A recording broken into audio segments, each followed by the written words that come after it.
नमस्कार दोस्तों, target with SDM में आप सभी का स्वागत है। आज हम लोग चल रहे हैं प्रीवियस ईयर क्वेश्चन पे जो आपके एग्ज़ाम में पूछा जा चुका है। उन्हीं सभी प्रश्नों का एक संग्रह चल रहा है, एक सीरीज चल रहा है जो अत्यधिक महत्वपूर्ण है आपके एग्ज़ाम के लिए। और आपको यदि नहीं बिलीव हो रहा है तो आप एक बार इस वीडियो को देखिए और उसके बाद आप अपने प्रैक्टिस सेट से मिलाइए, चाहे वो ऑनलाइन टेस्ट हो या ऑफलाइन टेस्ट हो। देखिए आपके प्रश्नों की जो संख्या है प्रैक्टिस सेट में, वह प्रश्न इस वीडियो सीरीज से, इस प्रीवियस ईयर क्वेश्चन पेपर से कितना मिल रहा है। और यह आपको एक अंदर तक मजबूती प्रदान करेगी, मतलब कि आपके अंदर एक कॉन्फिडेंस लाएगी। यदि आप इस क्वेश्चन को मेरे आंसर देने से पहले यदि आप सॉल्व कर लेते हैं तो यह बहुत ही अच्छी बात है और आपकी तैयारी में एक नई जान फूंकती है। यह जो वीडियो है जो आपके लिए बनाया जा रहा है, तो आप लोग इस वीडियो का लाभ उठाएं और अपना रिजल्ट सुनिश्चित करें अपने एग्ज़ाम में। तो चलिए देखते हैं पहला प्रश्न क्या है। पहला प्रश्न है, अरबों ने सिंध पर विजय कब प्राप्त किया? तो अरबों ने सिंध पर विजय प्राप्त किया 712 ईस्वी में। हम यहाँ से यह याद रखेंगे। चलते हैं नेक्स्ट प्रश्न की ओर। नेक्स्ट प्रश्न है, अरब आक्रमण के समय सिंध पर किसका शासन था? तो अरब आक्रमण के समय सिंध पर जो है वह दाहिर का शासन था। आप यहाँ से यह भी बतला सकते हैं। नेक्स्ट क्वेश्चन की चलते हैं, भारत पर अरब वासियों के आक्रमण का मुख्य उद्देश्य क्या था?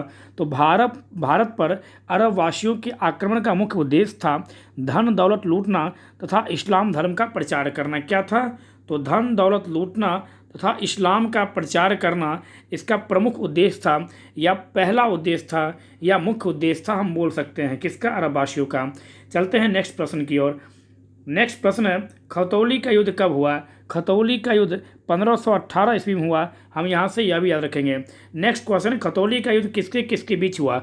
खतौली का युद्ध राणा सांगा और इब्राहिम लोदी के बीच हुआ। हम यहाँ से यह भी याद रखेंगे। इब्राहिम लोदी मतलब लोदी वंश का शासक, जिसकी मृत्यु 1526 पानीपत के प्रथम युद्ध बाबर के साथ युद्ध स्थल में ही हुआ। यह भी हम लोग याद रखेंगे। दिल्ली सल्तनत का अंतिम वंश लोदी वंश और दिल्ली सल्तनत का अंतिम शासक भी इब्राहिम लोदी था। यह भी हम लोग याद रखेंगे। और लोदी वंश के संस्थापक बहलोल लोदी थे। दिल्ली सल्तनत का शासनकाल जब पूछे तो 1206 से हम लोग बोल सकते हैं 1526 तक, लगभग 300-350 साल तक इस वंश ने, इस सल्तनत काल ने शासन किया था। यह भी हम लोग बोल सकते हैं। नेक्स्ट प्रश्न की ओर चलते हैं हम लोग। नेक्स्ट प्रश्न है, विश्व प्रेस स्वतंत्रता सूचकांक 2020 में भारत का स्थान कौन सा है? तो विश्व प्रेस स्वतंत्रता सूचकांक में भारत का स्थान 142वां है। कौन सा स्थान है भारत का? तो भारत का स्थान 142वां है। नेक्स्ट क्वेश्चन है, विश्व प्रेस स्वतंत्रता सूचकांक 2020 में पहला स्थान किसका है? तो विश्व प्रेस स्वतंत्रता सूचकांक 2020 में पहला स्थान नॉर्वे का है। हम यहाँ से यह भी याद रखेंगे। नेक्स्ट क्वेश्चन है यहाँ से, विश्व प्रेस स्वतंत्रता सूचकांक 2020 में कुल कितने देशों को शामिल किया गया? विश्व प्रेस स्वतंत्रता सूचकांक में कुल 180 देशों को शामिल किया गया। हम यहाँ से यह भी याद रखेंगे। पहला स्थान कौन सा हुआ? नॉर्वे। भारत का स्थान कितना है? तो भारत का स्थान 142 है। नेक्स्ट क्वेश्चन है, विश्व प्रेस स्वतंत्रता सूचकांक में अंतिम स्थान किस देश का है? यही आपसे एग्जाम में पूछता है, पहला स्थान और भारत का स्थान और अंतिम स्थान। तो विश्व प्रेस स्वतंत्रता सूचकांक में अंतिम स्थान है उत्तर कोरिया का। हम यहाँ पर यह भी याद रखें, किसका? तो नॉर्थ कोरिया का विश्व प्रेस स्वतंत्रता सूचकांक में स्थान है। नेक्स्ट क्वेश्चन है, विश्व प्रेस स्वतंत्रता सूचकांक 2020 में सिंगापुर का कौन सा स्थान है? तो सिंगापुर का स्थान है 158। यह भी हम लोग याद रखेंगे। नेक्स्ट क्वेश्चन की ओर चलते हैं हम लोग। नेक्स्ट क्वेश्चन है, विश्व प्रेस स्वतंत्रता सूचकांक 2020 में दूसरा स्थान पर कौन सा देश रहा? तो दूसरे स्थान पर कौन सा देश रहा? तो आप लोग याद रखेंगे, दूसरे स्थान पर फिनलैंड था। हम यहाँ से यह याद रखेंगे। किस में? तो विश्व प्रेस स्वतंत्रता सूचकांक में दूसरे स्थान पर फिनलैंड, पहले स्थान पर नॉर्वे। फिनलैंड से आप लोग याद रखिएगा, विश्व खुशहाली रिपोर्ट 2019 में फिनलैंड जो है पहला स्थान पर था। यह याद रखेंगे। कौन सा? 2019 में विश्व खुशहाली रिपोर्ट में फिनलैंड का जो रैंक है वह पहला स्थान है। यह भी हम लोग याद रखेंगे। 2020 में वर्ल्ड हैप्पीनेस रिपोर्ट में भी फिनलैंड का पहला स्थान है और भारत का स्थान वर्ल्ड हैप्पीनेस इंडेक्स में 144 है। आप यहाँ से यह भी याद रखेंगे। और वर्ल्ड हैप्पीनेस इंडेक्स या रिपोर्ट जो है, इसमें कुल कितना देश शामिल हुआ, तो इसमें कुल 156 देश शामिल हुआ। आप यहाँ से यह बता सकते हैं। और यह किसके द्वारा जारी किया जाता है, तो मार्केट रिसर्च फर्म इप्सोस द्वारा यह जारी किया जाता है। यहाँ से हम लोग यह भी याद रखेंगे। नेक्स्ट प्रश्न की ओर देखते हैं। नेक्स्ट प्रश्न है विश्व प्रेस स्वतंत्रता सूचकांक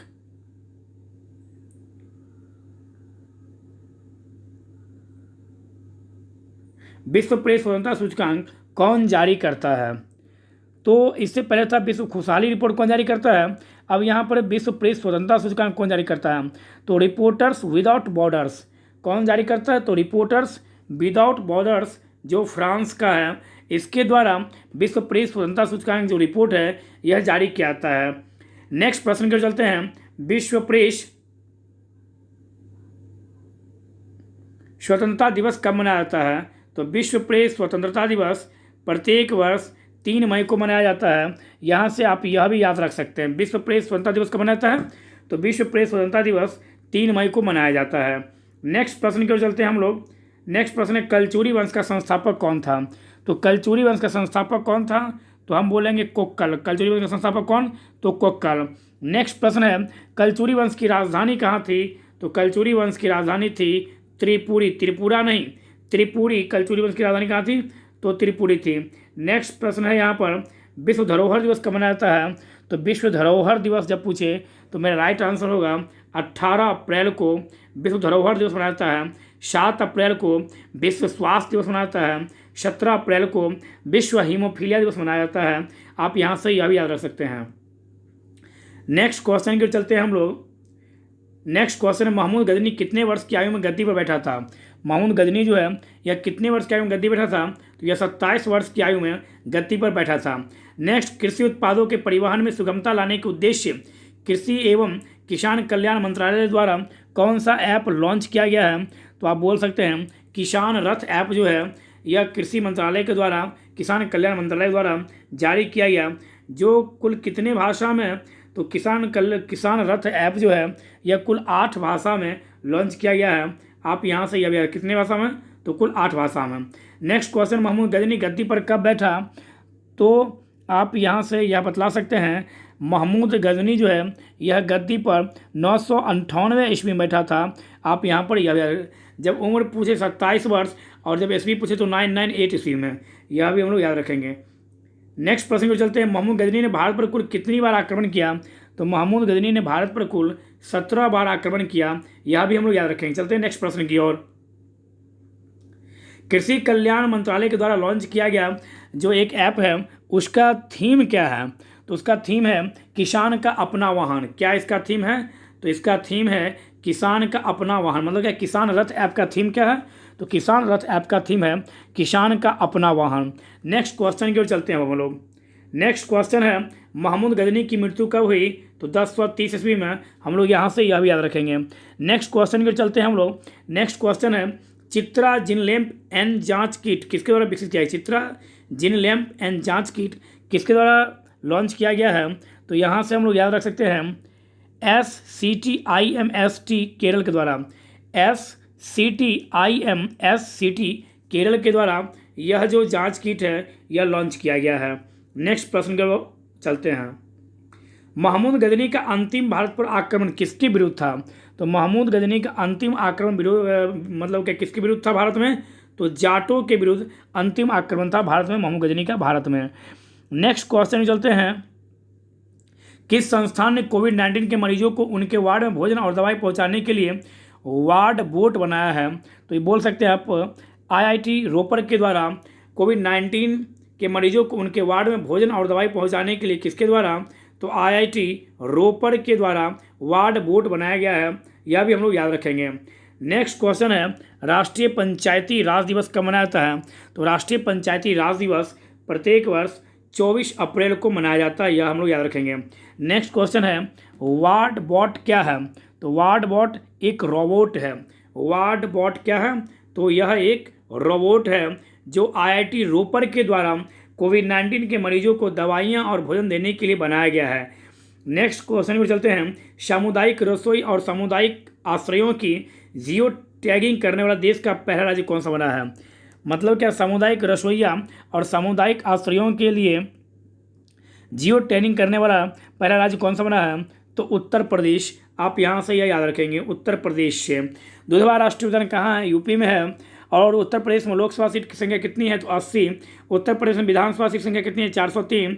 उत्तर प्रदेश में विधान परिषद 99 या 100। उत्तर प्रदेश में राज्यसभा सीट की संख्या कितनी है? 31। उत्तर प्रदेश के राज्यपाल हैं आनंदीबेन पटेल। उत्तर प्रदेश के मुख्यमंत्री योगी आदित्यनाथ जी। और उत्तर प्रदेश की राजधानी लखनऊ। लखनऊ में छोटा इमामबाड़ा, बड़ा इमामबाड़ा स्थित है, यह भी याद रखेंगे।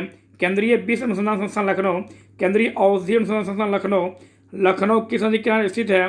तो लखनऊ जो है यह गोमती नदी के तट पर स्थित है। हम यहाँ से यह भी याद रख सकते हैं, केंद्रीय दलहन अनुसंधान संस्थान कानपुर। आप यहाँ से यह भी याद रख सकते हैं।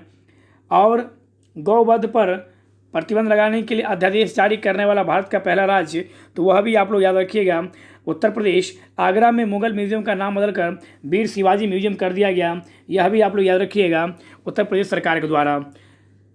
तो इसका right answer Uttar Pradesh. Next question पर चलते हैं हम लोग। नेक्स्ट क्वेश्चन है, सोलंकी वंश का अंतिम शासक कौन था?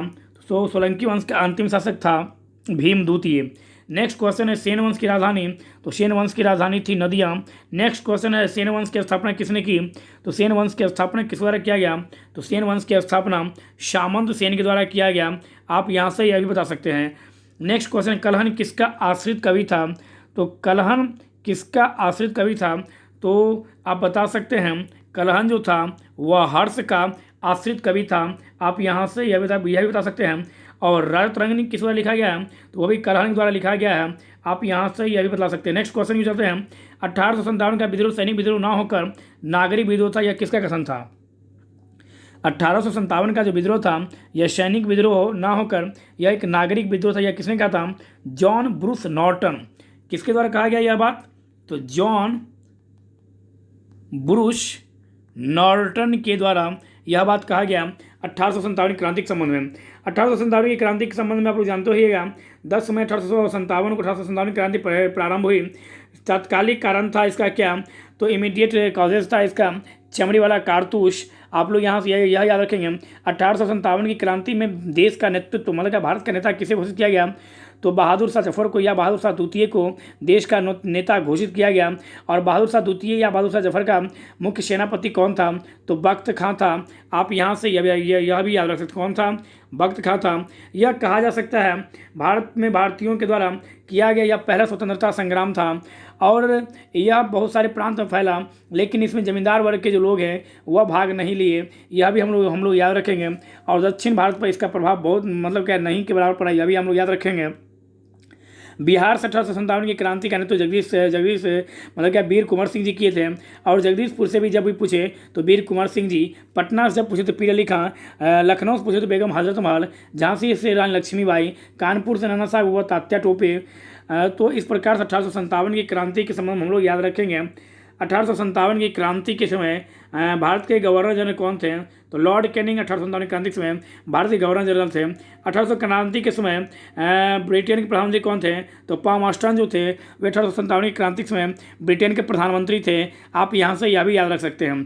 1857 की क्रांति बहुत ही भयावह क्रांति हुई, यह भी हम लोग याद रखेंगे। इस क्रांति में भारतीयों के साथ अंग्रेजों को भी बहुत सारा नुकसान हुआ, जिसके कारण अंग्रेज इसके बाद ईस्ट इंडिया कंपनी से शासन लेकर 1858 अधिनियम के तहत ब्रिटिश क्राउन अपने हाथों में भारत का शासन ले लिया। आप यहाँ से यह भी याद रख सकते हैं। चलते हैं नेक्स्ट प्रश्न की ओर।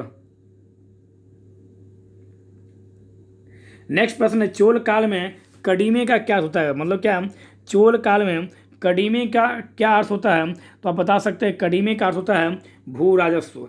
क्या होता है अर्थ? तो भू राजस्व चोल काल में कड़ीमे का अर्थ होता है। नेक्स्ट क्वेश्चन देखते हैं, चोल काल में नौसेना का सर्वाधिक विकास किसके समय हुआ था? तो चोल काल में नौसेना का विकास सर्वाधिक राजेंद्र प्रथम के शासनकाल में हुआ था। यह भी हम लोग याद रखेंगे, किसे प्रथम है? तो राजेंद्र प्रथम के शासनकाल में चोल काल में नौसेना का सर्वाधिक विकास हुआ था। नेक्स्ट क्वेश्चन है, रुद्रमा किस राजवंश की प्रसिद्ध महिला थी? तो रुद्रमा जो थी यह किस वंश की? तो काकतीय वंश की प्रसिद्ध महिला थी। आप यहाँ से यह भी याद रख सकते हैं।